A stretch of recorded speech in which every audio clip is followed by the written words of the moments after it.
புதுநம் விரும்பினர் அனைவருக்கும் வணக்கம். நான் உங்கள் ஈஸ்பி பேசுகிறேன். நம்ம இப்போ எங்கே இருக்கோம்னு பார்த்தீங்கன்னா, ஸ்ரீரங்கத்தில் இருக்க 21 கோபுரம் தரிசனம் பண்ணுற இடத்துல தான் நம்ம இப்போ நின்றுட்டு இருக்கோம். இதுக்கு வந்து டிக்கெட் வந்து 50 ரூபா சார்ஜ் பண்ணுறாங்க. நீங்கள் வந்துட்டு இந்த இடத்துக்கு போகணுன்னீங்கன்னா முதல்ல என்ட்ரன்ஸ்லேயே இங்கே வந்து தகவல் நிலையம் இருக்கும். அந்த இடத்துக்கு போனீங்கன்னா 50 ரூபா சார்ஜ் பண்ணிவிட்டு நீங்கள் வந்துட்டு அங்கேருந்து நடந்து போகலாம். படிக்கட்டெல்லாம் இருக்குது. அங்கே வந்து படிக்கட்டு ஏறி நீங்கள் வந்து போகணும். இப்போ பாருங்கள், நம்ம நடக்க போகிறோம். இப்போ பாருங்கள், இந்த லைனில் போயிட்டு அங்கே படிக்கட்டு ஏறி இங்கே இப்போ இங்கே படிக்கட்டு ஏற போகிறோம். இந்த அன்னதான கூடத்துக்கிட்ட முன்னாடி தான் அந்த படிக்கட்டு ஏறி மேலே போகிறோம். மேலே போய் தான் வந்துட்டு அந்த 21 கோபுர தரிசனத்தை வந்து நம்ம பார்க்க போகிறோம். வாங்க நம்ம போய் பார்க்கலாம். இதுக்கு வந்துட்டு 50 ரூபா சார்ஜ் பண்ணுறாங்க. நீங்கள் வந்து 50 ரூபா கொடுத்துடலாம். நீங்கள் வந்து பெரிய கேமராலாம் எடுத்துகிட்டு போகிறீங்கன்னா அதுக்கு தனித்தனியாக நீங்கள் வந்து சார்ஜ் பண்ணும். இந்த ஒயிட் கோட் இருக்குது பார்த்தீங்களா, அந்த ஒயிட் கோட்டில் நின்று நீங்கள் வெயில் நேரத்தில் வந்து பார்க்கும்போது ஒரு கூலிங் இருக்கும். ரொம்ப ஹீட்டாக இல்லாமல் இருக்கும் அந்த இதில். அதனால் வந்துட்டு நீங்கள் வெயில் நேரத்தில் ரொம்ப வெயில் நேரத்தில் போனீங்கன்னா அந்த வெள்ளை கோட்டில் நின்று நீங்கள் வந்து பாருங்கள். இப்போ பாருங்கள், 21 கோபுர தரிசனத்தை வந்து நீங்கள் பார்க்க முடியும். நான் வந்துட்டு ஒரு சாயந்தரம் ஒரு 4:30 மணி மாதிரி தான் போனேன். வெயில் கொஞ்சம் தாழ்ந்ததுக்கப்புறம் தான் போனேன். ஏன்னா போயிட்டு உள்ளார போயிட்டு மூலவரை தரிசனம் பண்ணிட்டு வரலான்னு சொல்லிட்டு போயிட்டு நான் உள்ளார போயிட்டு ஸ்ரீரங்க ரங்கநாதனை தரிசனம் பண்ணிவிட்டு அதுக்கப்புறம் வந்து தான் இந்த வீடியோ வந்து எடுத்தேன். போகும்போதே சொன்னாங்க, நீங்கள் போயிட்டு வாங்க, உள்ளார கூட்டம்லாம் இல்லை, அவ்வளோவா கூட்டம் இல்லை அப்படின்னு சொன்னாங்க. நான் 100 ரூபா டிக்கெட் எடுத்துகிட்டு போயிட்டு பார்த்துட்டு அதுக்கப்புறம் வந்துட்டு இப்போ வந்து கோபுர தரிசனம் வந்து பார்க்குறேன். நிறைய பேர் வந்திருந்தாங்க. வெளி மாநிலத்தவர்கள் வந்துட்டு நிறைய பேர் வந்துட்டு இந்த கோபுர தரிசனம் வந்து பார்க்குறாங்க. இப்போ இருக்குது யூடியூப் மூலிமா தான் வந்துட்டு நிறைய பேருக்கு தெரிய வருது. அது மட்டும் இல்லாமல் அங்கே இருக்கவங்களாம் வந்துட்டு வெளி மாநிலத்தை சேர்ந்தவங்களாம் வந்துட்டு ஃபோட்டோ எடுத்துக்கிறாங்க. அது ப்ளஸ் வந்துட்டு இந்த கோயிலை பற்றி கொஞ்சம் தெரிஞ்சுட்டுன்னு வராங்க. அதனால் அவங்களும் வந்துட்டு பார்க்க முடிஞ்சிச்சு. கிட்டத்தட்ட வந்துட்டு மேலே இருந்ததில் வந்துட்டு ஒரு 50% வந்துட்டு வெளிமாநிலத்தை சேர்ந்தவங்க தான். ஆந்திரா அந்த நார்த் சைட்லேருந்து வரவங்க தான் வந்துட்டு நிறைய பேர் இருக்காங்க. அவங்களும் வந்து கோயிலை வந்து தரிசனம் பண்ணிட்டு சாமி தரிசனம் பண்ணிட்டு இந்த கோபுர தரிசனம் வந்து பார்க்குறாங்க. நீங்களும் உங்களுக்கு வாய்ப்பு கிடச்சதுன்னா நம்ம ஸ்ரீரங்கம் போயிட்டு நீங்கள் ஸ்ரீரங்கத்தில் அங்கே ஒரு 50 ரூபா கொடுத்துட்டு மேலே போயிட்டு கோபுர தரிசனத்தையும் வந்து பாருங்கள். நல்லா வந்து ஒரு பீஸ்ஃபுல்லாக இருக்குது. ஒரு 1/4 மணி நேரத்துக்கு மேலே நான் நின்று அங்கேருந்து பார்த்தேன். நல்லா பார்க்க முடியுது, எல்லா கோபுரத்தையும் பார்க்க முடியுது. நீங்கள் வந்து பார்த்து ட்ரை பண்ணி பாருங்கள். 21 கோபுர தரிசனம் நீங்கள் பார்க்கணுன்னு நினச்சிங்கன்னா சாயந்தரம் ஒரு 6 மணிக்கு முன்னாடியே போயிருங்க. 6 மணிக்கெலாம் க்ளோஸ் பண்ணிடுவோம் அப்படின்னு சொன்னாங்க. அதனால் நீங்கள் 6 மணிக்கு முன்னாடி வந்துருங்க அப்படின்னு சொல்லியிருந்தாங்க. அதனால் முடிஞ்ச அளவுக்கு நீங்கள் வந்துட்டு ஒரு 5 மணிக்கு அந்த 5:30 டைம் அந்த சன்செட் ஆகிற டயத்துக்கு நீங்கள் போனீங்கன்னா நல்லா வந்து தரிசனம் பார்க்க முடியும். நீங்கள் வந்து பார்க்கலாம். இங்கே பாருங்கள், எல்லா கோபுரத்தையும் வந்து உங்களுக்கு காமிச்சிருக்கேன். போக முடியாதவங்க நம்ம வீடியோலேயே பாருங்கள். அப்புறம் ஒரே ஒரு கோபுரம் மட்டும் கோல்டில் இருக்கும். அந்த கோபுரம் தான் வந்துட்டு சாமி வந்து அது கீழே தான் இருக்காரு. அதனால் வந்துட்டு அந்த கோபுரம் மட்டும் கோல்டில் இருக்கும். நீங்கள் வந்து பார்க்கலாம். இங்கே வந்து பார்க்கும்போது இந்த கோபுரத்துக்கு பின்னாடி தான் அப்படியே கோல்டில் வந்து சாமி இருப்பாங்க. அவங்களையும் வந்து நம்ம பார்க்க முடியும். அந்த கோபுரத்தையும் நீங்கள் பாருங்க.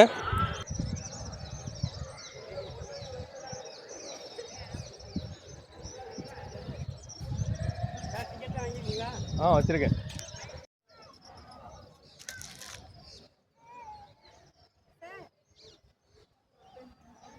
அங்க போய் பாருங்க, எல்லா கோபுரமும் தெரியுது.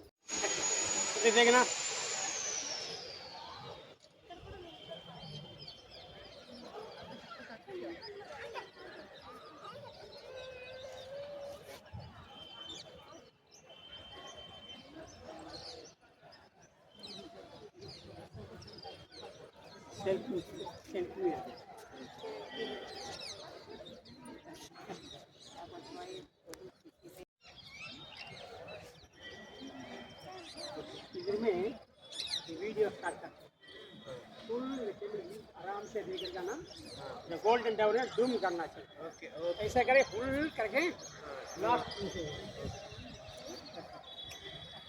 ये बाजू से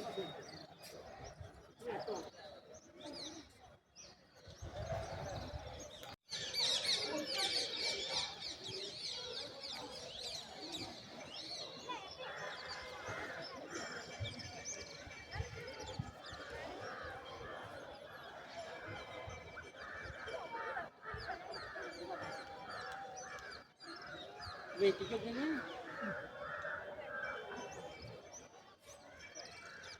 ओके, वेरी हैप्पी.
எல்லாத்தையும் கனப்படாது.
இந்த வீடியோ உங்களுக்கு பிடிச்சிருந்தா மறக்காம உங்கள் ஃப்ரெண்ட்ஸ் உங்கள் ஃபேமிலிக்கெல்லாம் வந்து ஷேர் பண்ணி விடுங்க. இந்த வீடியோ உங்களுக்கு பிடிச்சிருந்தா மறக்காம பொதுநலம் விரும்பி யூடியூப் சேனலை சப்ஸ்கிரைப் பண்ணுங்க. பக்கத்தில் இருக்க பெல் ஐக்கானை பிரஸ் பண்ணுங்க. லைக் பண்ணுங்க, ஷேர் பண்ணுங்க, கமெண்ட் பண்ணுங்க. உங்களிடமிருந்து விடைபெறுவது உங்கள் ESP.